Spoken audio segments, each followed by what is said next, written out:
century, it was widely believed that the main reason for India's economic backwardness was Hindu dharma. But the truth was revealed as the 21st century approached. All over the world, reports started coming that India and China were once the most prosperous countries in the world.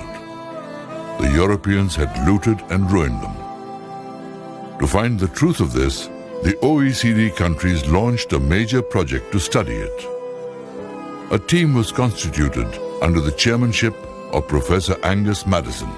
They started studying the history of the GDP of the world. When the report was published, the whole world was shocked. With a 34% share, India was once the wealthiest country in the world. That too, for 1,000 years and without looting anyone. There is no such example in the history of the world. But India was pushed down by plunderers and by exploitation. Before Britain started plundering India, it was still in the first place with a share of 24.5% of world GDP. In 1800, its wealth came down to 20%. In 1830, it was reduced to 17%. In 1880, down to 8%. And in 1900, it was only 1.7%. Who looted India's wealth? The British looted India's wealth. The palatial edifice of a great civilization crumbled.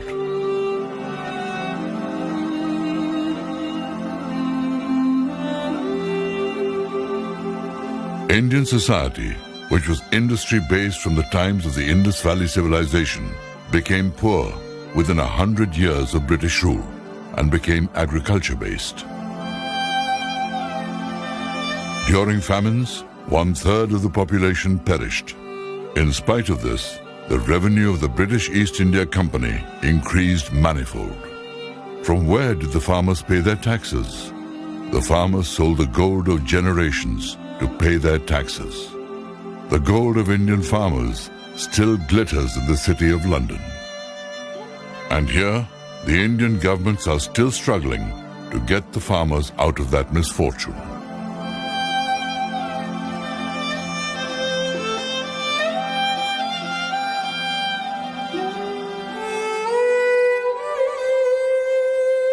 Gold, silver, minerals, food grains, even fodder was not spared.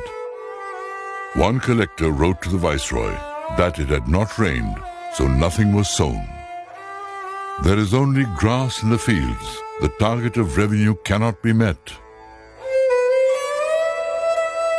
The Viceroy sent the reply, "Grass is a good commodity.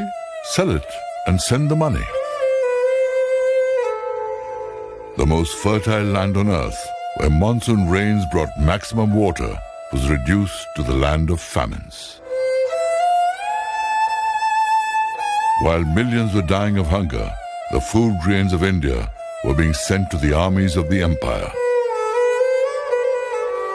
People who used to call food Brahm, who would not eat food but receive it respectfully, who would first offer it to a cow, a dog, a Brahmin, a priest, a servant or a guest, were starving to death. And their bodies were being eaten by dogs. India's population is basically vegetarian. When the mercury rises above 40 degrees, it is impossible to stay alive without salt. A heavy tax was put on salt. Colonizers earned millions by exporting it. India could never imagine that someone would kill them in this way. Due to salt deficiency, children died in the womb. The English created famines in India. Within 120 years, 31 major famines occurred. Smaller famines would occur practically every year. During these famines, people died in millions. The last famine occurred in 1943, in which over 3 million died in Bengal.